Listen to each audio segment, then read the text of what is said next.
नमस्कार. फायनली महायुतीमध्ये एकनाथ शिंदेंचं थोडं तरी बीजेपीने ऐकून घेतलंय आणि जी औरंगाबादची जागा होती, छत्रपती संभाजीनगर संदर्भातील जो तिढा होता तो तिढा सुटलेला आहे. फायनली ही जागा कोणाला गेली तर संदीपान पानभुरे यांना गेली.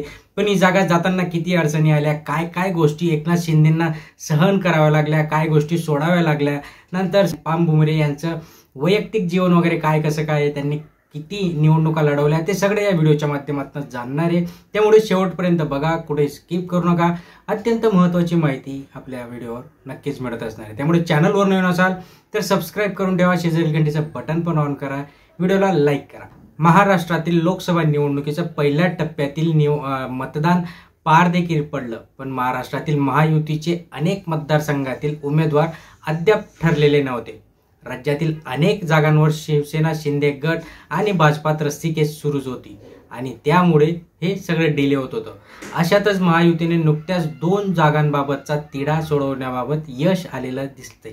अनेक दिवसांपासून चर्चा चालू असलेल्या रत्नागिरी, सिंधुदुर्ग आणि छत्रपती संभाजीनगर म्हणजेच औरंगाबाद लोकसभेबाबतचा तिढा आता सुटलेला आहे. महायुतीतील रत्नागिरी सिंधुदुर्गची जागा ही भारतीय जनता पक्षाने जी काही नारायण राणे यांना दिली आणि तिथे लोकसभा रिंगणात आता नारायण राणे हे उतरले.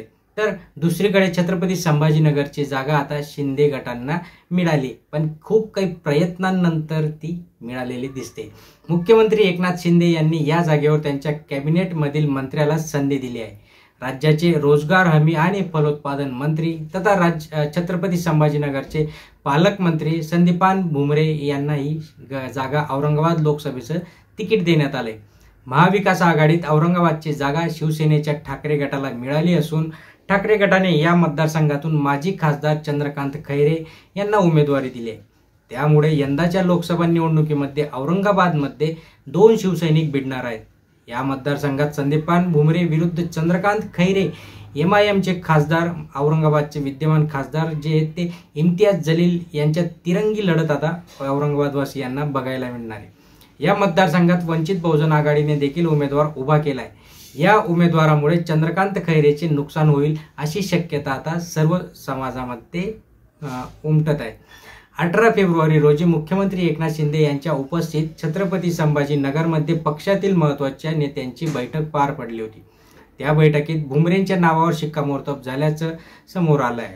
मात्र या जागेवर भाजपबरोबर रस्सीखेच चालू होती, त्यामुळे शिंदे गटाने या जागेवर त्यांचा उमेदवार जाहीर केला नव्हता. मराठा आरक्षणासाठी न्यायालयीन लढाई लढणारे आणि मराठा क्रांती मोर्चाचे समन्वयक विनोद पाटील हे देखील छत्रपती संभाजीनगरमधून उमेदवारी मिळावी यासाठी सतत प्रयत्न करत होते.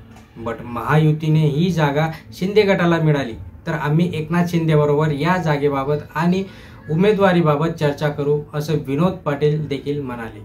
एवढं होऊन सुद्धा मात्र शिंदे गटातील इतर इच्छुक नेते आणि विनोद पाटलांच्या बाजूला सारत मुख्यमंत्री एकनाथ शिंदे यांनी संदीपान भुमरे यांना संभाजीनगरमधून लोकसभेची उमेदवारी आता जाहीर केली आहे. संदीपान भुमरे हे एक भारतीय राजकारणातील म्हणजेच छत्रपती संभाजीनगर जिल्ह्यातून पैठण तालुक्याचे आमदार आहेत. मराठवाड्यातील शिवसेना नेते आहेत. ते रोजगार हमी आणि फलसंवर्धन मंत्रालयाचे मंत्री आहेत. ते 14व्या महाराष्ट्र विधानसभेचे सदस्य आहेत. ते शिवसेनेचे सदस्य म्हणून पैठण विधानसभा मतदारसंघाचे प्रतिनिधित्व करतात. 1995, 99, 2004, 14, 19 मध्ये 5 वेळा विधानसभेवर निवडून आले. ते रेणुका देवी शरद सहकारी साखर कारखाना जो आहे त्यांचे चेअरमन देखील आहेत. तर ह्या सगळ्या गोष्टी तर झाल्या. बट आता जी तिरंगी लढत आहे आणि जे काही वंचित बहुजन आघाडी आहे यांच्यामध्ये जी काही 4 लोकांमध्ये ही लढत होणार आहे, याचा फायदा आता जर बघायला गेलं तर ही जी लढत असते औरंगाबादची ही हिंदू आणि मुस्लिम या 2 गटांमध्ये होते. भले तिथे BJPचा कॅन्डिडेट असू दे किंवा शिवसेनेचा कॅन्डिडेट असू दे. आता मुस्लिम समाजामध्ये एकच कॅन्डिडेट असल्यामुळे मुस्लिम समाजाची जी काही सर्व मते ती MIMला जातील आणि जी काही उर्वरित मते ती या 3 लोकांमध्ये वाटली जातील.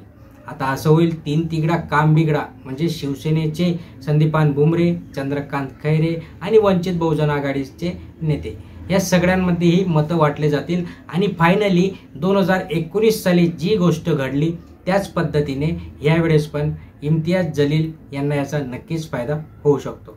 बट जर या सगळ्यांनी मिळून ठीक आहे की आम्ही फक्त एकच कॅन्डिडेट देऊ, पण तसं होणं शक्यच नाही आहे, कारण की प्रत्येकजण त्या जागेसाठी इच्छुक आहे. कारण की खुर्चीचा नाद आहे बाबा, खुर्चीचा नादासाठी प्रत्येकजण आता या गोष्टी करते असो. बट जे काय होणार आहे ते खूप काटेची टक्कर इथे होणार आहे आणि त्यानुसार आता पुढचा जो निकाल असणार आहे तो निकाल लागणार आहे. बघूया पुढे काय घडणार आहे. त्यासाठी चॅनलवर नवीन असाल तर सबस्क्राईब करून ठेवा, लाईक करा, शेअर करा. धन्यवाद.